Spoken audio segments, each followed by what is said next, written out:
A world plagued with prejudice, a slain king, a boy who can wield and grant others mysterious powers.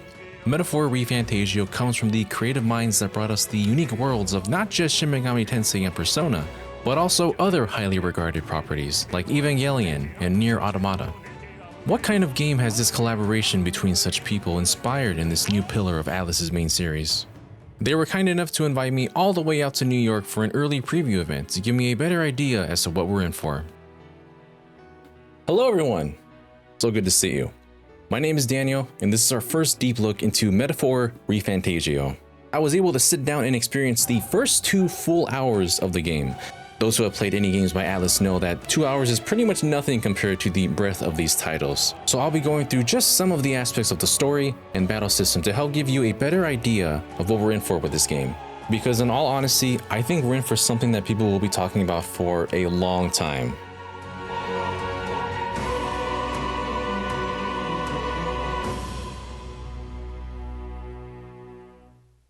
Metaphor takes place in the United Kingdom of Uchronia and explores an overarching theme of anxiety. Grand Trad, the main hub of the area we explored during our hands-on time, is upheld by a class society where very polarized social grouping exists, typically defined by their royalty, their race, or wealth. The main character, whom you'll name yourself, is a rare species of people known as an Elda. They are a race that looks most similar to you and I.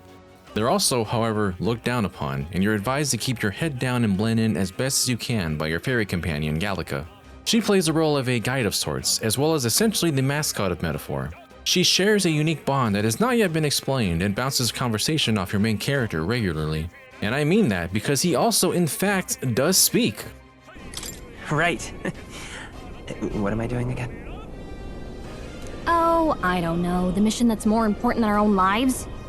He doesn't converse as much as the rest of the cast, but being able to hear his voice and inflections with our choice of answers already adds so much more depth than your typical silent protagonist.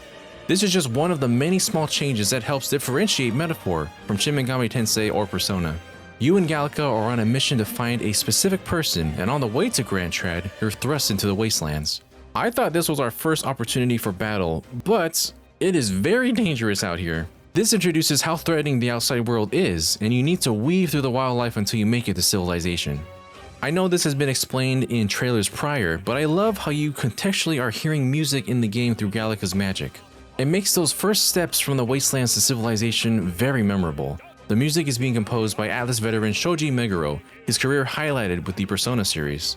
Even beyond Persona and its very modern and urban beats, the instrumental work and dynamic vocals here will instantly leave an impression that really sets the tone.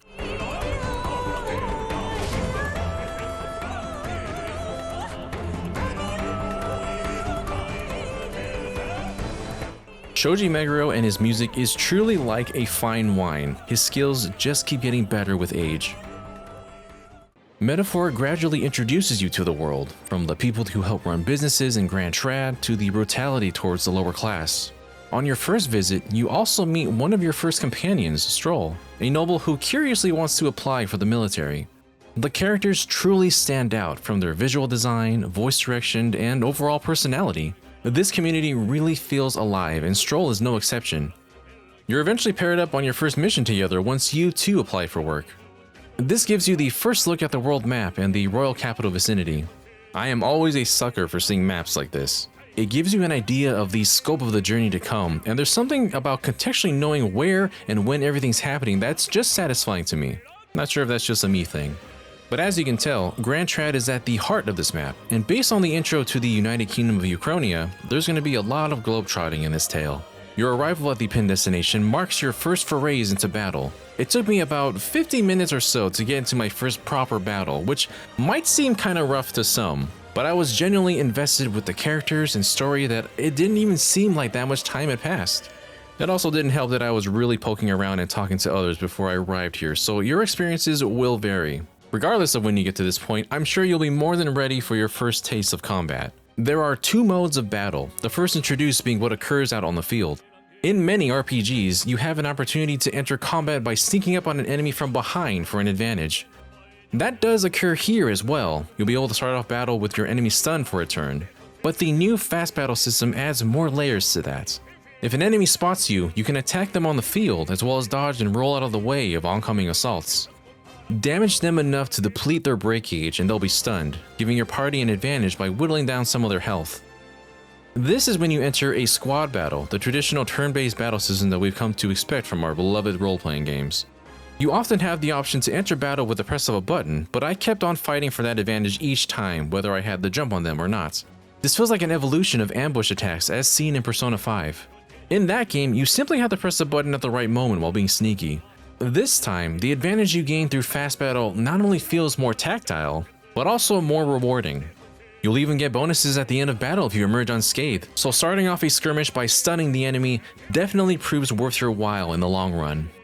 The flow of battle, for at least its beginning hours, is much what you might expect from a turn-based system. You can use physical attacks with your weapon, or utilize magic at the cost of MP. If you look at the top of the screen, you'll see how many moves you and your allies can make via the turn icons. Land an attack and a turn icon disappears. By striking a weakness or landing a critical hit, your side's icon will only decrease by half, which essentially means your party gains another attack. However, the same rules also apply to your enemies, and if you miss an attack, or if your attack has no effect, you'll lose an extra turn points. If this sounds familiar, yes, this is almost exactly how battles work in the core Shin Megami Tensei games. Upon leveling up, you're given the choice to allocate extra points to a stat of your choosing, like magic, endurance, or luck. This only affects the main character and not allies that you recruit over the course of the game. This too is right out of the SMT formula.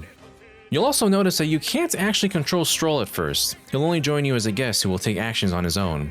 It's after a certain point that the members of your party will be officially under your command. More on that in a bit. I also like how Galaga has her own armor and equipment set on the menu. It's cute, but also, like, girl, what are you even going to do in a battle? Now it can't heal itself anymore. Don't waste your chance. Get in there. Oh, I really like how Galaga does get implemented beyond just being the voice of the main character, whom already is relatively competent in speaking for himself. By using the trigger on the field, she can scout the enemies in the surrounding area with her face sights and gauge whether you can instantly win a battle or if an enemy is a higher level than you based on their color. She lends aid in various ways and already feels like one of the most naturally integrated companion characters I've seen in a game's world. She also sits on your shoulder if you remain idle for a while. That's kinda cute. It's just an early first impression, but she gets a thumbs up from me. You'll be acclimating yourself to battle once your crew is brought to a fort to discover the work of a terror that's been decimating your fellow recruits. Oh god, this monstrosity, this plant-like creature with limbs called... That's a human. Oh. These crazy, over-the-top, nightmarish sleep paralysis demons are the heart of Atlus's creature designs. They're as striking as ever in metaphor, and they're called humans. So an Elda, which is what your main character's tribe is for as far as we know, is not actually a human like you and I? I'm sure this is going to cause some kind of mind-blowing revelation at some point in the story. It has the potential to be something really wicked, and it's already very thought-provoking, you know? Is this what you think I look like? Some A-creature or a tooth? They're so far removed from looking like us that the characters can't perceive the parts that are human-like. And I mean regular human-like. It is very unsettling and I am eager to learn more. Because, here's a really cool bit of lore you learn before you head out on this mission. The main character is holding a book that Galaga asks him about, one with an unknown author. It tells of a fantasy world, a utopia where no monsters exist, where people of one single tribe have achieved peace. They live in a world where glass towers reach into the sky, and all cultural accomplishments were achieved not through magic, but by their own cunning and engineering. What a world that sounds like, huh? It's not very often that we see a game that is genuinely aware of the real world that you and I live in. And I don't mean anything that's like fourth wall breaking for the sake of a joke. I'm talking about really understanding and recognizing that we are controlling a story, that we're the person holding and reading the words of a book, because it's not just that metaphor is a fantasy to us. Our world is just a tale of unrealistic reality in theirs. And I'm curious to see where the narrative of these intertwining realities lead the story. Despite witnessing settings and some underlying themes that are wildly different from what I'm used to, there's still a lot of that Shin Megami Tensei and Persona DNA that is very much present. Have you ever thought about how using demons and personas is essentially the same as a job system? Some are built for support, attack, defense, or a mix of those. Metaphor borrows a more traditional idea of a job system through its archetypes. The protagonist awakens to the Seeker class, and within the first hour of obtaining this, you'll discover multiple archetypes that you can change between your comrades, like Warrior and Mage, as long as they have enough Magla earned from battles to learn it. Each one comes with their own skills, strengths, and weaknesses to be explored, and can be employed at will. Beyond personas, it even reminded me of the Mirages in Tokyo Mirage Sessions, but this time with the flexibility to shape your whole party the way you see fit. Your general rule of thumb is to always have a balance of an attack, support, and defense in your party at all times. And as you progress, you'll be introduced to formations. Characters in the front will deal and receive more damage, while those in the back row will conversely deal and receive less damage. It adds another layer and further incentivizes you to think about who should be support and who should attack. Interestingly, in battle, your attacks before gaining archetypes have generic names like Mage Fire. Only after you start using them do they turn into the more unique names like Psych for Wind, or familiar support skills like Tarukaja. There are many classes to learn over the course of the game, some which you can only learn by bonding with certain characters. Mor is a mysterious individual that you meet not long after awakening to your powers for the first time. He is there to help cultivate your abilities and help guide you and your companions to achieve your goal. He also has a cute cat named Plateau that, yes, you in fact can pet. That's a good kitty. Mor introduces you to the bonding system, which is a form of confidants or social links that grants you benefits upon reaching certain levels. Metaphor refers to them as followers, and there are many to uncover, but unlike Persona, there are no romance options. I'm sure this will cause some mixed opinions, but personally, I am perfectly fine with a game grounding itself in its story. Not every title with a bonding system needs to introduce romance into them. It makes me believe that we're really going to focus on the story that revolves around everyone, and likely not just you, the main protagonist. At this point, I've only seen new job classes available through increasing bond rankings, so I can't help but wonder what other bonuses they'll grant. And yeah, this space, known as the Academia, feels very much like the Velvet Room. Does this worry you?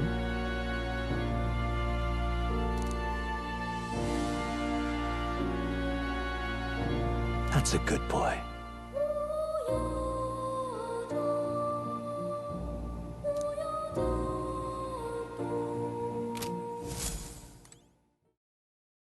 Overall, the story quickly grips you, and the main character's motivations are immediately apparent.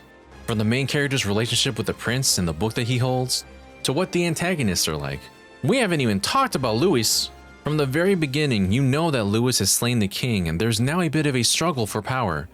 Truth be told, that's something that I really appreciate. In games like Persona 3, 4, and 5, you don't really know who the big bad is until very late in the game. Persona 4 is literally a mystery to solve who the murderer is. But for as far as we know, Metaphor is projecting Louis to be the central antagonist who will be very relevant in the story.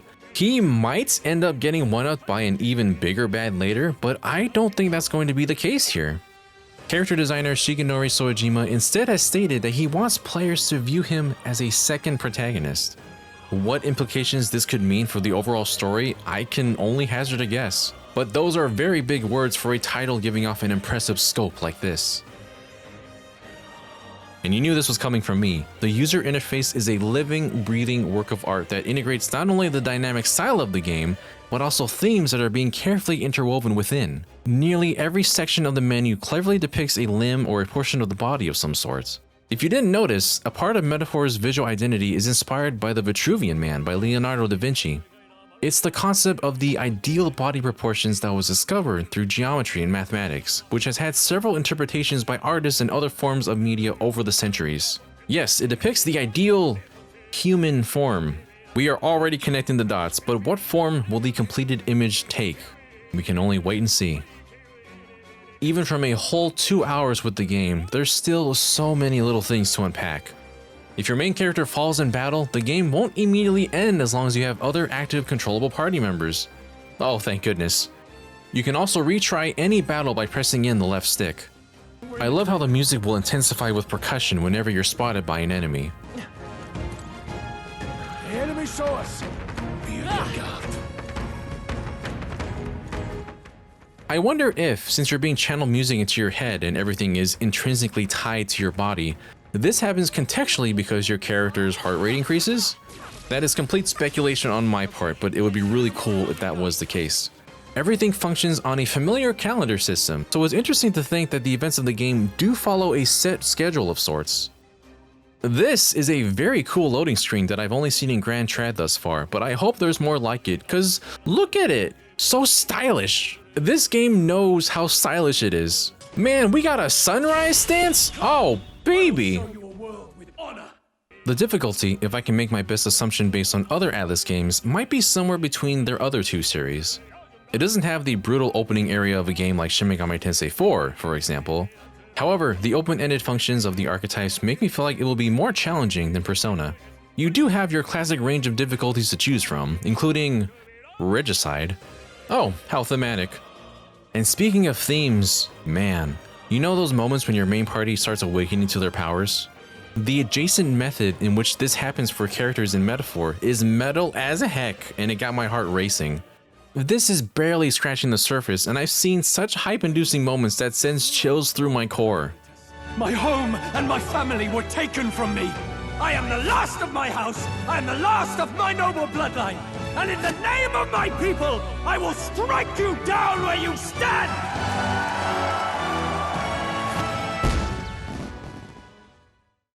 I have been a fan of Atlus games since Persona 3 Fest for the PS2. I've seen some wild stories and twists since then, but Metaphor ReFantazio genuinely feels like something I've never seen or felt before. You can tell that the creative hands going into this are pouring all of their passion and love for games and storytelling into this. And I can say that because I did get a chance to talk to some of the developers, some who have been working on the team for decades. With the help of a translator, I told them that their work on games like Persona 5 helped to inspire the style of art that I use as a graphic designer. It's the same artistic direction that you see on GVG, and I made sure they knew that their work continues to shape my work as an artist. Other content creators that we were with also shared their appreciation for these games and how much it meant to them. And it was so nice to see their faces light up because I relate so much to that. I can't imagine that they often get to witness people reacting to their work in person like this as it unfolds. It truly is important for artists and developers to know that people love what they do so they can be inspired to keep putting every fiber of their being into a project. I do believe that Metaphor ReFantazio is going to leave a lasting impression on players, that it's going to strike a chord within the RPG community and become a shining pillar that can stand alongside games, beloved franchises like SMT and Persona. It is, as they have mentioned, the culmination of everything that the team has learned put into one work of art. It feels like a painting, one that was constructed with oils, pastels, watercolor, and acrylics, and yet somehow still makes a cohesive, coherent story on its canvas. Can I really give a game that I've only had 2 hours with and a handful of previews and trailers such high praise? Maybe not. After all, we haven't seen the full completed painting just yet. But that's just me describing it as a metaphor. Thank you all so much for watching. Do you think you'll be picking up Metaphor ReFantazio when it releases on October 11th? Are you a fan of Atlus's other games, or will this be your first time jumping into one? I would love it if you let us know in the comments below so we can talk about it. If you enjoy previews, impressions, and features of all sorts of games, we got plenty of that here on GVG. We're a bit of a melting pot of ideas ourselves, so come take a look if you have the time. Liking the video and subscribing always helps and is greatly appreciated. We're also on Patreon, where for just $1 you can access our wonderful Discord community, where you can tell me what you're going to name your main character. It's just the first name this time, no last name. I'm thinking he looks like, Liam? What about Alexander? Will that fit? Luca? George? Oh, I know, Wilshire.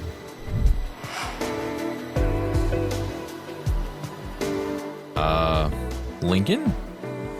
Cambridge? Norwich? Southampton? Nottingham? Oh, Winchester!